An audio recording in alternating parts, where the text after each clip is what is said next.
नमस्कार। आज हम बात करने वाले हैं एनहाइड्रस अमोनिया को संभालने से जुड़े जरूरी सुरक्षा उपायों पर। ये सारी जानकारी लीड ट्रेनर पवन सिंह द्वारा तैयार की गई एक वेरीफाइड ट्रेनिंग मटेरियल पर आधारित है। सीधे ट्रेनिंग के लिए आप उनसे 8141824876 पर संपर्क कर सकते हैं। तो चलिए सबसे पहले इसकी मूल बात को समझते हैं। देखिए, अमोनिया हमारी आज की जिंदगी के लिए मतलब इंडस्ट्री के लिए बहुत जरूरी है, लेकिन इसके साथ जुड़े खतरे भी उतने ही बड़े हैं। तो हमारा मकसद साफ है, लोगों को, प्रॉपर्टी को और हमारे पर्यावरण को सुरक्षित रखने के लिए टैंक सेफ्टी की हर बारीकी को समझना। ठीक है, तो आज हम क्या क्या देखने वाले हैं। सबसे पहले अमोनिया दोस्त है या दुश्मन, ये समझेंगे। फिर इसके खतरों को जानेंगे, इससे बचने के लिए सुरक्षा का किला कैसे बनाया जाए, एक ऑपरेटर की क्या जिम्मेदारी है, और अगर सिस्टम फेल हो जाए मतलब कोड रेड की स्थिति में क्या करना है, और आखिर में कुछ गोल्डन रूल्स पर बात करेंगे।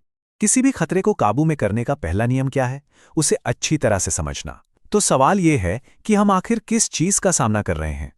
तो एनहाइड्रस अमोनिया ये एक रंगहीन गैस है जिसकी गंध बहुत तीखी होती है और इसे प्रेशर में लिक्विड के तौर पर स्टोर किया जाता है। अब इसकी खासियतें देखिए, ये हवा से हल्की है जो वेंटिलेशन के लिहाज से बहुत जरूरी बात है, लेकिन साथ ही ये जहरीली भी है।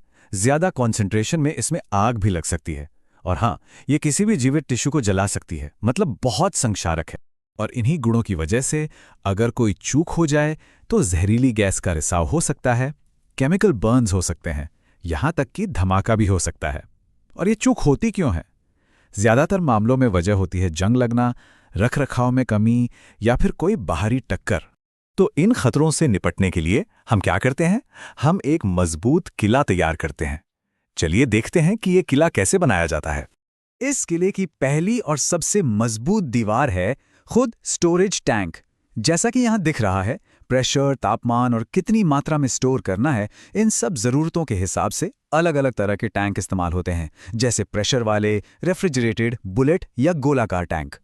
सिर्फ टैंक ही नहीं, उसे रखा कहाँ गया है ये भी उतना ही जरूरी है। इसके कुछ सीधे साधे नियम हैं, जैसे टैंक को हमेशा खुली जगह पर लगाना चाहिए ताकि हवा का बहाव बना रहे, आसपास की इमारतों से एक सुरक्षित दूरी हो, और हाँ, किसी भी तरह की टक्कर से बचाने के लिए क्रैश बैरियर्स जरूर होने चाहिए। अब बात करते हैं छोटी छोटी लेकिन बहुत जरूरी चीजों की, जैसे वाल्व और पाइपिंग। यहाँ हर एक चीज अमोनिया कंपैटिबल मटेरियल की बनी होनी चाहिए, जैसे कॉपर या ब्रास का इस्तेमाल तो बिल्कुल नहीं करना है। और सबसे जरूरी, इमरजेंसी शट ऑफ वाल्व। ये हमेशा चालू हालत में और ऐसी जगह पर होने चाहिए जहां आसानी से दिखें और पहुंच में हो। सोचिए, अगर रिसाव होने से पहले ही हमें चेतावनी मिल जाए तो इसके लिए हमें एक अर्ली वार्निंग सिस्टम चाहिए। अमोनिया को सूंघने वाले गैस सेंसर, प्रेशर बढ़ने पर बजने वाले अलर्ट्स और साथ ही ऑडियो विजुअल अलार्म, ये सब मिलकर एक ऐसा सिस्टम बनाते हैं जो लीक का पता लगते ही हमें सावधान कर देता है। देखिए, कोई भी किला तभी तक मजबूत है जब तक उसके पहरेदार चौकन्ने हों। तो अब बात करते हैं सुरक्षा के सबसे अहम पहलू की, यानी एक सतर्क और प्रशिक्षित ऑपरेटर की। यहां सबसे जरूरी चीज है प्रोएक्टिव मेंटेनेंस, मतलब समस्या आने का इंतजार नहीं करना। एक सख्त इंस्पेक्शन चेकलिस्ट के हिसाब से पूरे सिस्टम की नियमित जांच होनी चाहिए, जिसका पूरा रिकॉर्ड रखा जाए, और ये काम सिर्फ और सिर्फ ट्रेन्ड लोग ही कर सकते हैं। और ये जांच सिर्फ आंखों से देखकर नहीं होती। इस चेकलिस्ट में बहुत कुछ शामिल है, जैसे टैंक की दीवारों की मोटाई नापने के लिए अल्ट्रासोनिक टेस्टिंग, ताकि जंग का पता चल सके, कहीं कोई लीक तो नहीं है ये चेक करना, और सबसे जरूरी, प्रेशर रिलीफ वाल्व को टेस्ट करना कि वो ठीक से काम कर रहा है या नहीं।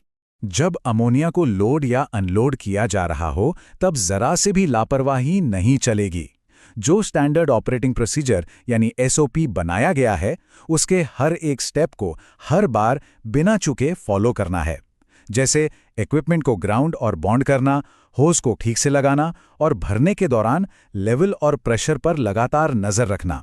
इस पूरी प्रक्रिया को एक पल के लिए भी अकेला नहीं छोड़ा जा सकता। और मान लीजिए अगर सारे सिस्टम फेल हो जाएं, तो इंसान को बचाने वाली आखिरी चीज क्या है?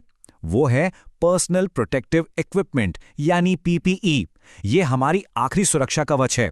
इसमें chemical resistant suit, gloves, goggles और इमरजेंसी के लिए सांस लेने का उपकरण, ये सब पहनना अनिवार्य है। लेकिन अगर कभी सबसे बुरी स्थिति आ ही जाए तो, जब कोई सिस्टम काम न करे, तब क्या? ऐसी किसी भी स्थिति के लिए एक बिल्कुल साफ और अच्छी तरह से रिहर्स की हुई इमरजेंसी योजना का होना बहुत जरूरी है। अगर लीक हो जाए तो सोचने का वक्त नहीं होता। प्रोटोकॉल एकदम सीधा है। पहला, फौरन अलार्म बजाना। दूसरा, इमरजेंसी शटडाउन को एक्टिवेट करना। और तीसरा, उस जगह को तुरंत खाली करना। और हाँ, हमेशा हवा की उल्टी दिशा में या हवा के बहाव के आर पार जाना है, क्योंकि अमोनिया हवा से हल्की है, तो ऐसा करने से आप गैस के रास्ते से बाहर निकल जाते हैं। और अगर कोई व्यक्ति गैस के संपर्क में आ जाए तो फर्स्ट एड के लिए भी कदम बिल्कुल साफ हैं। सबसे पहले पीड़ित को खुली, ताज़ी हवा में ले जाएं।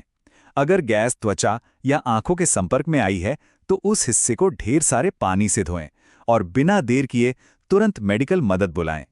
सिर्फ लीक ही नहीं, आग लगने से रोकना भी उतना ही जरूरी है। इसके लिए इग्निशन के सारे सोर्स हटाने होंगे, अर्थिंग और बॉन्डिंग पक्की करनी होगी, और साथ ही ये भी सुनिश्चित करना होगा कि ऑपरेटर से लेकर सुपरवाइजर तक हर किसी को अपनी जिम्मेदारी और कानूनी नियम कायदों का पता हो। ये सब मिलकर ही सुरक्षा का ढांचा पूरा करते हैं। चलिए अब इन सारी बातों को समेटते हैं। आखिर में ये सब कुछ चंद आसान लेकिन बहुत जरूरी नियमों पर आकर टिकता है। यही नियम मिलकर एक सेफ्टी कल्चर बनाते हैं। तो क्या करना है और क्या बिल्कुल नहीं करना है? सीधी सी बात है, हमेशा जरूरी पीपीई पहनें, लीक डिटेक्शन सिस्टम को चालू रखें और एसओपी का सख्ती से पालन करें।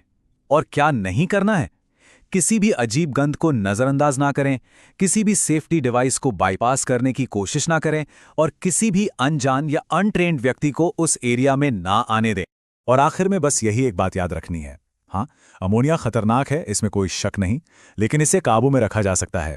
सही इंजीनियरिंग, सही प्रक्रियाओं और सबसे बढ़कर सही सेफ्टी माइंडसेट के साथ ये खतरे पूरी तरह से कंट्रोल किए जा सकते हैं, क्योंकि सुरक्षा आखिर में एक सोच है।